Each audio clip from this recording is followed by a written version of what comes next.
গত মৌসুমে লোকসানের ধকল না কাটতেই চলতি মৌসুমেও লোকসানের মুখে পড়েছেন জয়পুরহাটের আলু চাষিরা।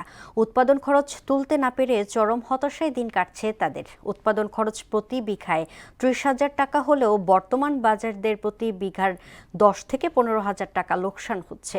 ন্যায্য দাম না পাওয়ায় বাজার ব্যবস্থাপনাকে দুষছে কৃষকরা। মিলন রায়ানের প্রতিবেদন, জানাচ্ছেন মাহমুদা আক্তার। আলু উৎপাদনে দেশের দ্বিতীয় বৃহত্তম জেলা জয়পুরহাট। এ জেলায় আলুর গুণগত মান ভালো হওয়ায় দেশের চাহিদা মিটিয়ে রপ্তানি হয় বিদেশে। তবে এবার জেলায় আলুর উৎপাদন বেশি হয় ও আলুর দাম না থাকায় ব্যাপক লোকসান গুনছেন কৃষক ও আলু ব্যবসায়ীরা। গতবারের মতো এ মৌসুমেও ন্যায্য মূল্য পাচ্ছেন না বলে অভিযোগ আলু চাষিদের। পরিশ্রম ছাড়াও আলু রোপণ মৌসুমে বিঘা প্রতি খরচ হয়েছে ৩০ থেকে ৩২,০০০ টাকা।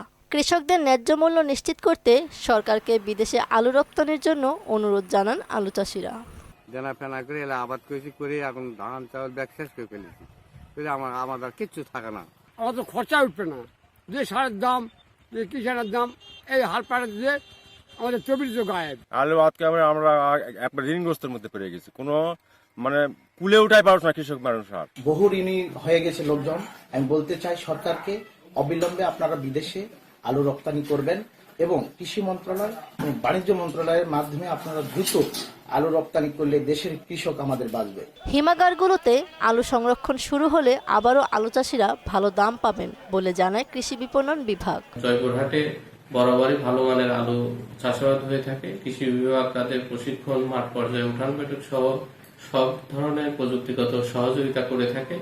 আশা করি জাতীয় অর্থনীতিতে জয়পুরহাটের আলু একটু গুরুত্বপূর্ণ ভূমিকা রাখবে। পুরোদমে আলু উত্তোলন শুরু হলে কৃষকরা ন্যায্য মূল্য পাবে বলে আশা করছেন জেলা কৃষি বিভাগের এই কর্মকর্তা। আমরা আশা করছি যে হিমাগার গুলো চালু হয়ে গেলে আলুর দাম আস্তে আস্তে বাড়বে।